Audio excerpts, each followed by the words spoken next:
السلام علیکم ورحمۃ اللہ وبرکاتہ۔ الحمد للہ رب العالمین والعاقبۃ للمتقین والصلاة والسلام علی اشرف الانبیاء والمرسلین نبینا محمد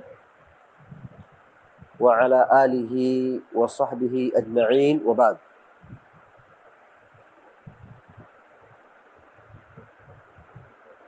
فعن ابی ہریرہ رضی اللہ تعالی عنہ قال قال رسول اللہ صلی اللہ علیہ وسلم لا يغتسل احدكم في الماء الدائم وهو جنب، اخرجہ مسلم۔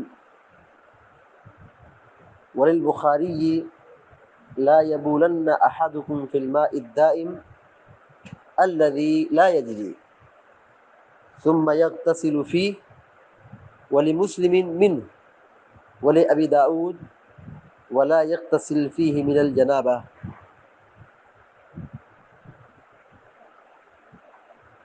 بلوغ المرام من ادلۃ الاحکام کی 5ویں حدیث ابھی آپ کے سامنے پڑھی گئی ہے۔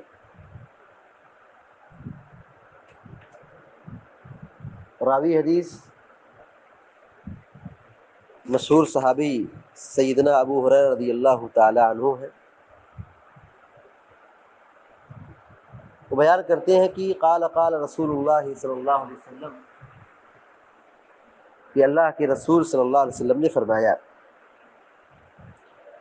لا يغتسل احدكم في الماء الدائم وهو جنوب۔ لا يغتسل کا معنی ہوگا غسل نہ کرے، نہ نہائے۔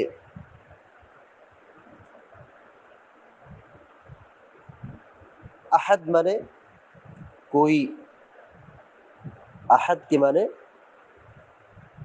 ایک، کوئی، کم مانے تم سب۔ فی المائی پانی میں، الدائم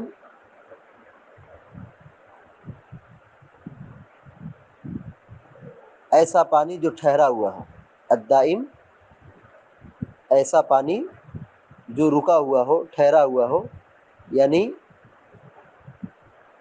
بہتا نہ ہو۔ رکا ہوا پانی کو عربی میں الماء الدائم کہا جاتا ہے۔ جیسے کنویں کا پانی ہے، حوض کا پانی ہے،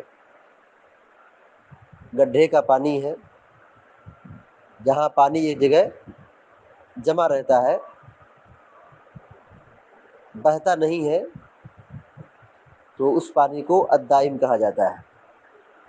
وہ ہوا کے معنی ہوگا اور وہ ہوا کے معنی اور وہ۔ جنبن، جنبن کا معنی ہوگا ناپاک۔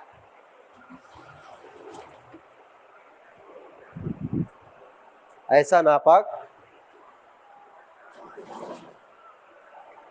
جس پر غسل فرض ہو گیا ہو۔ اور اس کی دو شکل رہتی ہے، یا تو آدمی ہم بستری کیا ہو،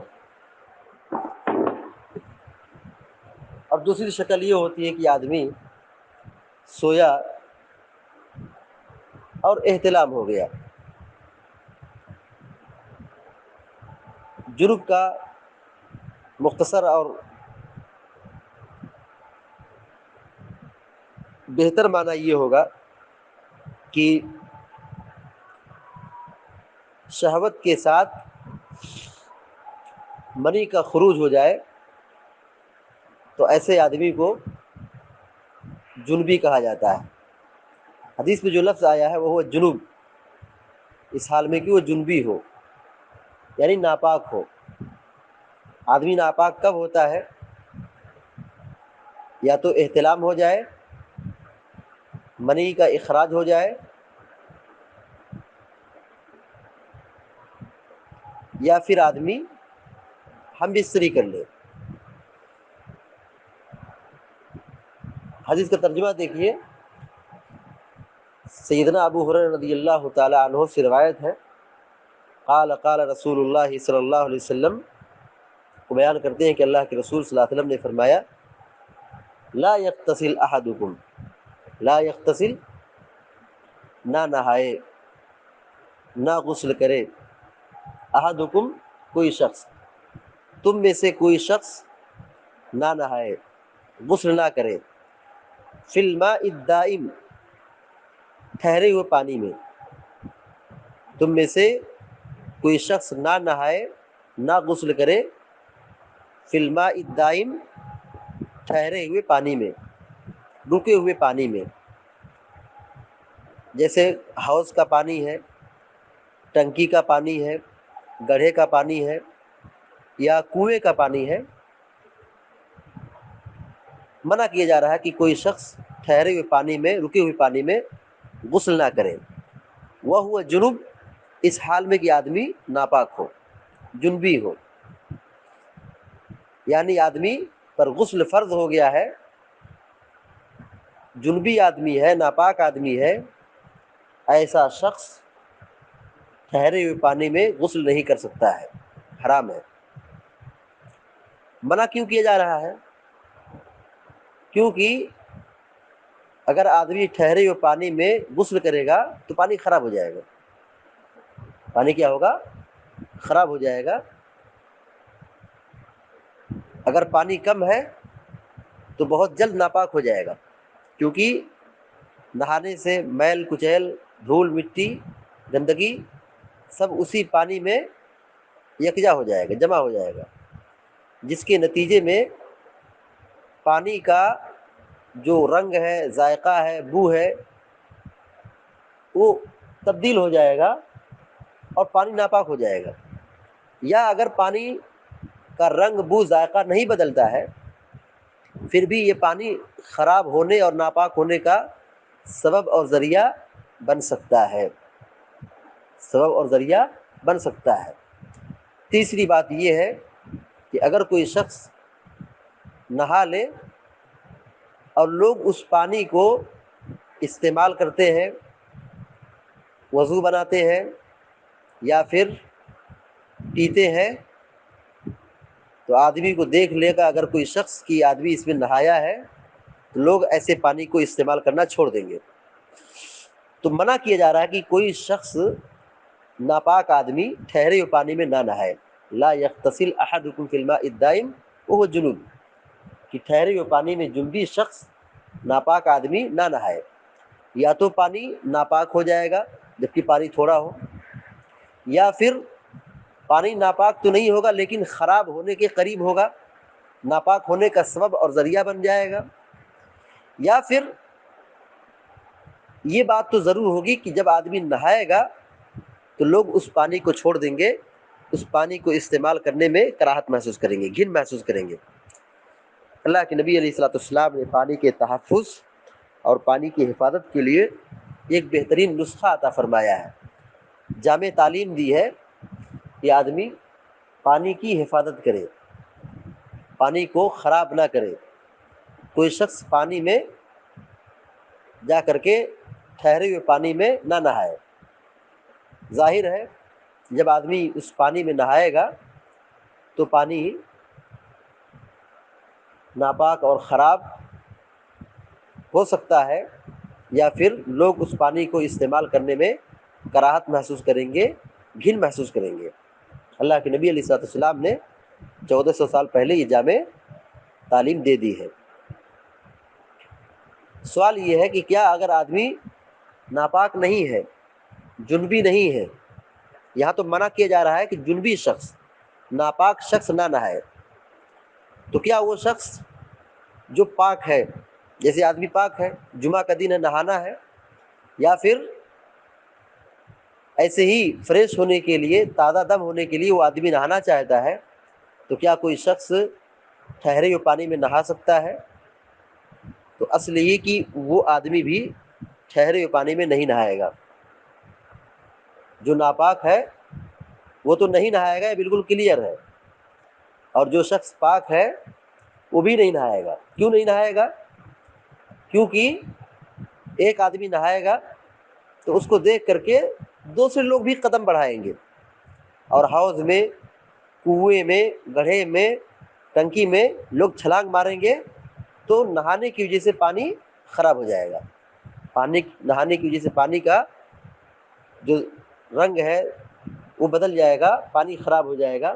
یا پھر جو پانی استعمال کرتے ہیں، جیسے کسی کو نہانا ہے، دھلنا ہے، وضو بنانا ہے یا پینا ہے، تو جب دیکھیں گے کہ لوگ اس میں نہاتے ہیں تو لوگ کراہت محسوس کریں گے، گھن محسوس کریں گے کہ اس پانی کو استعمال کریں گے. تو بہرحال جو پانی رکا ہوا ہے، جمع ہے، جیسے تالاب کا پانی ہے، ٹھہرا ہوا پانی ہے، حوض کا پانی ہے، تو ایسے پانی میں نہانے سے پرہیز کرنا چاہیے.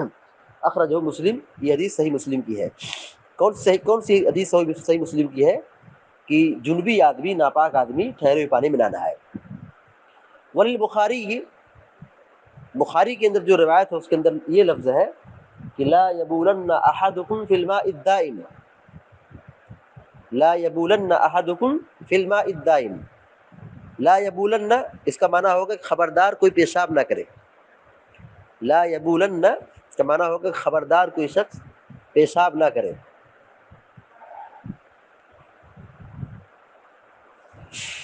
فی الماء الدائم، ٹھہرے ہوئے پانی میں.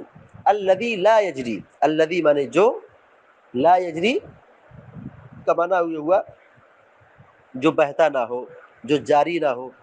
جرا یجری معنی ہوتا ہے بہنا. ثم یغتسل فیہ، ثم معنی پھر، اور یغتسل معنی غسل کرنا. اغتسل یغتسل اغتسال، غسل کرنا، نہانا. اب بخاری کی جو روایت ہے اس کے اندر یہ روایت ہے کہ لا یبولن احدکم فی الماء الدائم، خبردار تم میں سے کوئی شخص ٹھہرے ہوئے پانی میں پیشاب نہ کرے. لا یبولن، کوئی پیشاب نہ کرے. لا یبولن، پیشاب نہ کرے، خبردار پیشاب نہ کرے. احدکم، کوئی شخص، فی الماء الدائم، ٹھہرے ہوئے پانی میں، یعنی جو پانی رکا ہوا ہے اس پانی میں پیشاب نہ کرے. کیوں پیشاب نہ کرے؟ کیونکہ یہ پانی پیشاب کرنے کی جگہ نہیں ہے. اگر پانی رکا ہوا آدمی پیشاب کر دے تو پانی کی کیا حالت ہوگی؟ یا تو پانی کم ہوگا، رنگ، ذائقہ، بو میں تبدیلی آ جائے گی، پانی ناپاک ہو جائے گا. یا اگر پانی زیادہ ہے، رکا ہوا ہے، اتنا تو ہوگا کہ ناپاک ہونے کا سبب بن سکتا ہے، پانی مستخبث ہو سکتا ہے، پانی خراب ہو سکتا ہے. تیسری وجہ یہ کہ وہ پانی چھوڑ دیا جائے گا، استعمال میں نہیں لایا جائے گا، لوگ گھن محسوس کریں گے، کراہت محسوس کریں گے. تو پیشاب کرنے کی جگہ یہ پانی نہیں ہے. پیشاب کرنے کے لیے بہت ساری جگہ ہے آدمی جہاں اپنی ضرورت پوری کر سکتا ہے. تو شریعت نے سختی سے منع کیا ہے کہ کوئی شخص ٹھہرے ہوئے پانی میں پیشاب نہ کرے. الذی لا یجری، وہ پانی، وہ ٹھہرا ہوا پانی جو بہتا ہوا نہ ہو، جو جاری نہ ہو. یعنی پیشاب کرنا جیسے منع ہے ٹھہرے ہوئے پانی میں، ایسی گندگی اور جو ناپاکی ہے کہ اس قسم کی جتنی بھی چیزیں ہیں، چاہے وہ پاخانہ ہو، چاہے وہ پیشاب ہو، چاہے وہ خون ہو، ناپاکی کا جو خون ہو، کوئی بھی چیز، گندگی چیز ٹھہرے ہوئے پانی کے اندر نہیں پھینکی جا سکتی ہے، نہیں ڈالی جا سکتی ہے. ثم یغتسل فیہ، پھر آدمی اس میں نہائے. یعنی جس میں آدمی پیشاب کر رہا ہے پھر آدمی کو دھونے کی ضرورت پڑے گی، نہانے کی ضرورت پڑے گی، پینے کی ضرورت پڑے گی. یعنی یہ بہت عقل کے خلاف بات ہے کہ آدمی جس میں پیشاب کر رہا ہے اور وہی پانی استعمال کرے. ثم یغتسل فیہ، پھر وہ آدمی اسی میں غسل کرے. یعنی یہ عقل کے خلاف ہے. یہ بات عقل میں نہیں آتی ہے کہ ایک آدمی اسی میں پیشاب کر رہا ہے اور پھر اسی پانی کو استعمال کرنے کے لیے آگے بڑھ رہا ہے. تو شریعت یہ کہتی ہے کہ لا یبولن احدکم فی الماء الدائم الذی لا یجری، کہ ٹھہرے ہوئے پانی میں کوئی شخص پیشاب نہ کرے، وہ پانی الذی لا یجری، جو بہتا ہوا نہ ہو. یعنی پانی کیسا ہو؟ ٹھہرا ہوا ہو، رکا ہوا ہو. تو رکے ہوئے پانی میں پیشاب کرنا یہ حرام اور سختی سے منع ہے. ثم یغتسل فیہ، پھر وہ شخص اسی میں غسل کرے گا. یعنی بات عقل کے خلاف ہے. ولمسلم منہ، اور مسلم کے اندر یہ لفظ ہے کہ پھر اسی سے غسل کرے گا. فیہ کے معنی اس میں، اور منہو کا مطلب ہوا اس سے، یعنی اسی پانی کو نکال کر کے باہر لائے اور غسل کرے. ولی ابی داؤد، اور ابو داؤد شریف کی جو روایت ہے اس کے اندر یہ لفظ ہے کہ ولا یغتسل فیہ من الجنابہ، کہ ٹھہرے ہوئے پانی میں کوئی آدمی جنابت کا غسل نہ کرے. یعنی آدمی ناپاک تھا، ہم بستری کیا تھا، بیوی سے لطف اندوز ہوا تھا، اور پھر جا کر کے ٹھہرے ہوئے پانی میں کود جائے، چھلانگ لگا لے، نہانے لگے، یہ چیز جائز اور درست نہیں ہے. تو خلاصہ کلام یہ نکلا کہ ٹھہرے ہوئے پانی میں پیشاب کرنا منع ہے، ٹھہرے ہوئے پانی میں ناپاکی کا غسل کرنا منع ہے. تیسری بات معلوم ہوئی کہ پانی کی حفاظت کرنا چاہیے، پانی کی حفاظت کرنا چاہیے. چوتھی اور آخری بات یہ معلوم ہوئی کہ اسلام نے پانی کے متعلق پہلے ہی سے ایک جامع اصول بتایا ہے. روز اول سے ہی پانی کے متعلق ایک اصول اور ضابطہ بتایا ہے.